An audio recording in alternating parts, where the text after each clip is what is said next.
আসসালামু আলাইকুম। গতকালকে লিভারপুল এবং পর্তুগালের স্ট্রাইকার দিয়াগো জটা মাত্র 28 বছর বয়সে সড়ক দুর্ঘটনায় নিহত হয়েছেন, যেখানে তিনি এবং তার ভাই একই গাড়িতে ছিলেন। ইতালিতে গতকালকে একটা কার অ্যাক্সিডেন্টে তার মৃত্যু হয়েছে, আর এই মৃত্যুর জন্য আমরা সবাই কিন্তু গভীরভাবে শোক প্রকাশ করতেছি। হ্যাঁ, আমরা হয়তো এখান থেকে শোক প্রকাশ করতে পারবো, কিন্তু যে ফ্যামিলিটা, যে বাবা মা তার সন্তানকে হারিয়েছে, মাত্র 5 দিন আগে বিয়ে হওয়া যে স্ত্রীটা তার স্বামীকে হারিয়েছে, 3 সন্তানের পিতা দিয়াগো জটা যেই সন্তানগুলা তার বাবাকে হারিয়েছে, এদের পরিস্থিতিটা একবার চিন্তা করুন যে বর্তমানে তারা কি সাফার করতেছে।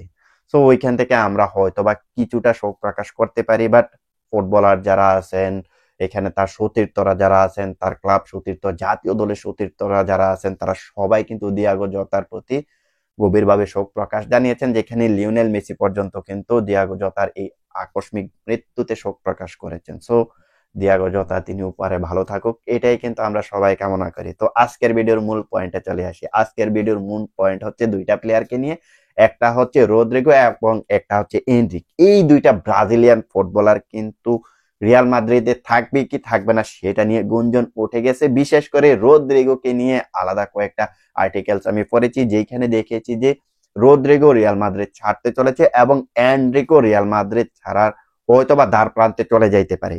এটার রিজনটা কি, সেই সম্পূর্ণ বিষয়টা নিয়ে আজকের ভিডিওতে কথা বলবো। দেখুন, রদ্রিগো এমন একটা প্লেয়ার যিনি রিয়াল মাদ্রিদকে এমন কিছু সিচুয়েশন থেকে উদ্ধার করেছে, যে ম্যাচগুলা রিয়াল মাদ্রিদ হারতোই, এমন সিচুয়েশন থেকেও তিনি রিয়াল মাদ্রিদকে উদ্ধার করেছে। ইভেন তার কয়েকটা পারফরমেন্সে, কিছু কিছু পারফরমেন্সের কারণে রিয়াল মাদ্রিদ চ্যাম্পিয়ন্স লিগটাও জিতেছে, যেটা সম্ভবত 2021-22-এর যে মৌসুমটা, ওইখানে রিয়াল মাদ্রিদ যে চ্যাম্পিয়ন্স লিগটা জিতেছেন, ওইখানে রদ্রিগোর ভূমিকা কিন্তু অপরিসীম।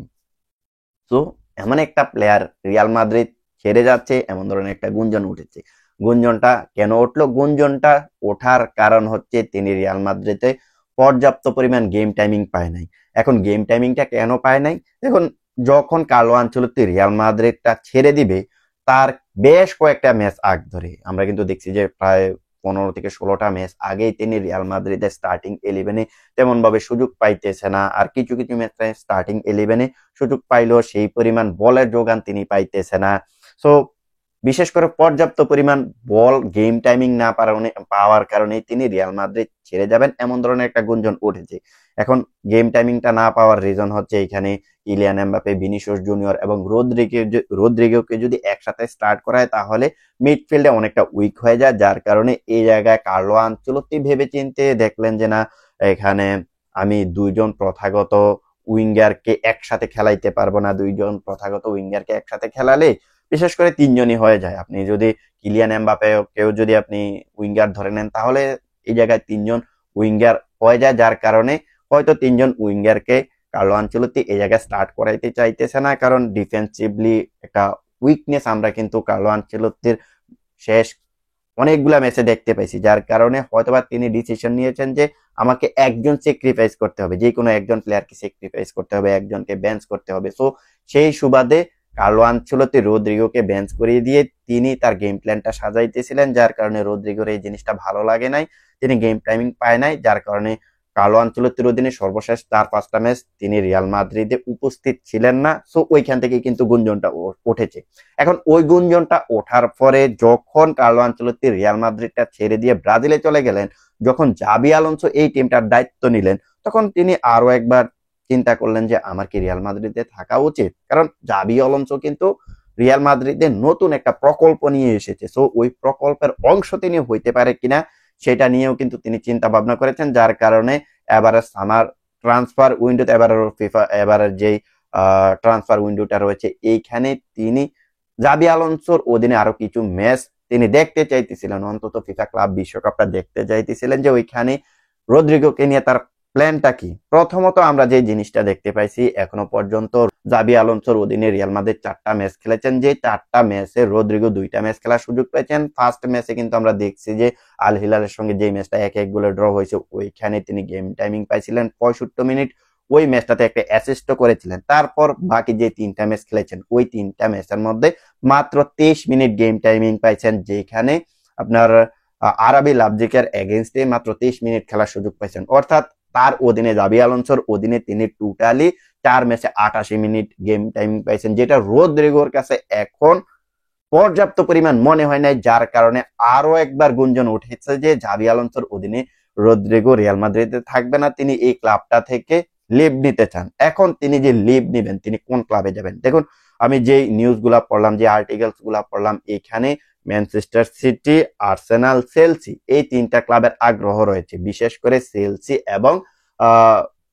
এবং আর্সেনালের বেশি আগ্রহ। আর আর্সেনাল তো অলরেডি এখানে সম্ভবত 80 মিলিয়নের মতো একটা বিট অলরেডি 80 মিলিয়নের একটা প্রস্তাব রিয়াল মাদ্রিদকে দিয়েছেন। সো দেখা যাক শেষ পর্যন্ত এই ডিলটা হয় কিনা।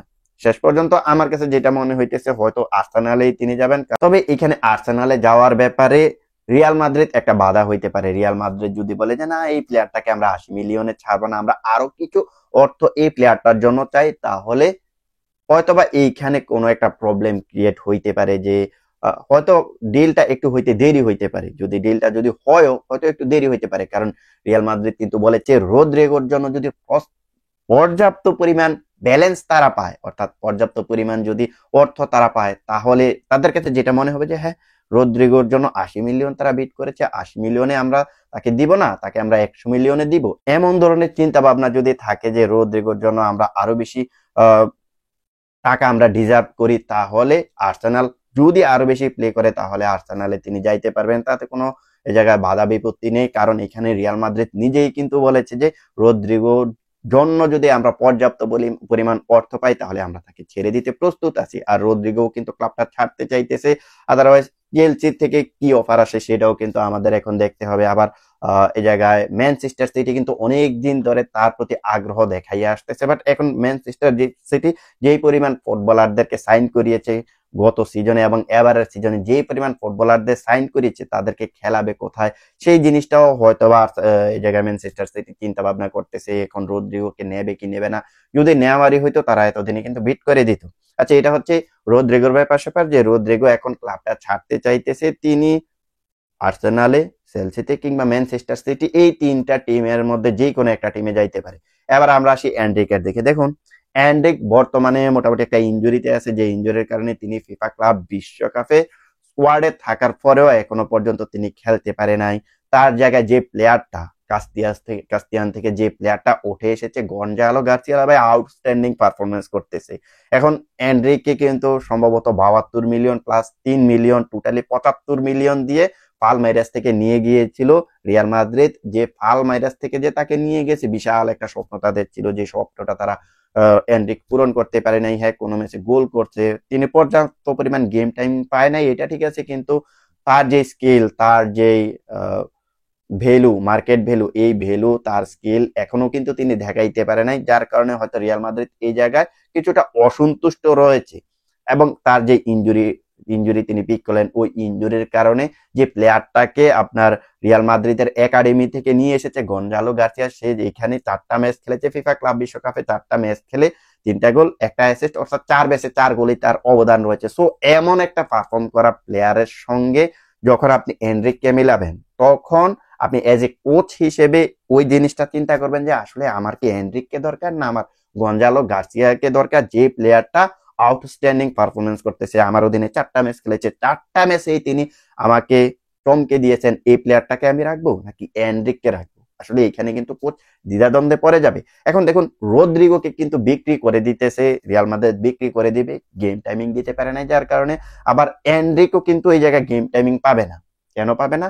একে তো তিনি ইনজুরিতে, দ্বিতীয়ত তিনি এই জায়গায় গঞ্জালো গার্সিয়ার সঙ্গে কম্পিটিশন করবেন, যে গঞ্জালো গার্সিয়া আপনার কিলিয়ান এমবাপ্পের ইনজুরিটাকে পুঁজি করে সে অপরচুনিটিটা নিয়ে যেভাবে তিনি নিজেকে মেলে ধরেছেন, এই ধরনের সুযোগ পেয়ে তিনি যে ক্লাসটা দেখাইছেন, এটা দেখানোর পরে আমার কাছে মনে হয় যে এনরিকো বুঝতে পেরেছে যে হয়তোবা তাকে রিয়াল মাদ্রিদে জায়গা করে নিতে হলে এই প্লেয়ারটার সঙ্গে কিলিয়ান এমবাপ্পে এবং গঞ্জালো গার্সিয়া, এই 2টা প্লেয়ারের সঙ্গে কম্পিটিশন করতে হবে। সো এখন তিনি ওই কম্পিটিশনটা করতে প্রস্তুত আছে কিনা সেটাও কিন্তু এখন দেখার বিষয়।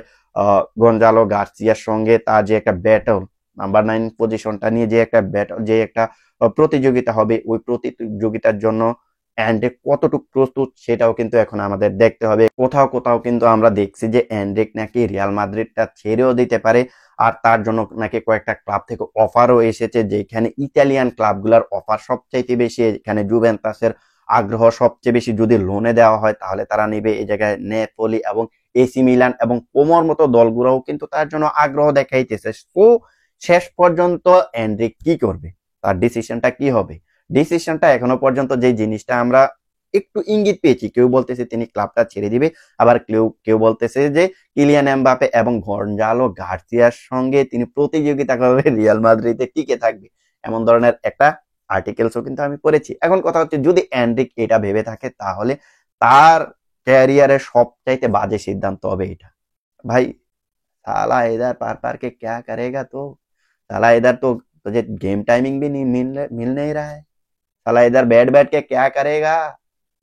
ना गेम टाइमिंग मिल रहा है। अगर साले अभी तुझे गेम टाइमिंग चाहिए तो किलियन एम्बापे एंड गंजालो गार्सिया के साथ साला फाइट करना पड़ेगा।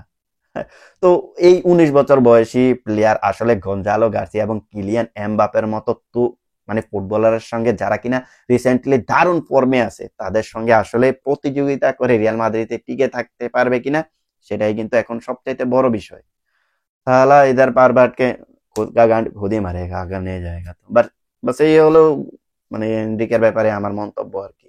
আর এনরিক অবশ্যই সে ভালো ফুটবলার, কিন্তু নিজের ক্যারিয়ারটা নিজেই খেয়ে দিবে যদি রিয়াল মাদ্রিদে এখন থাকে। তো এই ব্যাপারে আপনাদের মতামত কি আপনারা কমেন্ট সেকশনে জানিয়ে দিতে পারেন। রদ্রিগোর ব্যাপারে আপনারা কিছু বলে যাইতে পারেন। এনরিকের ব্যাপারে আপনাদের ওপিনিয়নটা কি, তার ক্লাব ছাড়া উচিত কি উচিত না, আপনারা সেটা কমেন্ট সেকশনে জানিয়ে দিতে পারেন। তো আজকের ভিডিওটা এখানেই শেষ করবো, দেখা হবে অন্য কোনো ভিডিওতে, সে পর্যন্ত ভালো থাকবেন।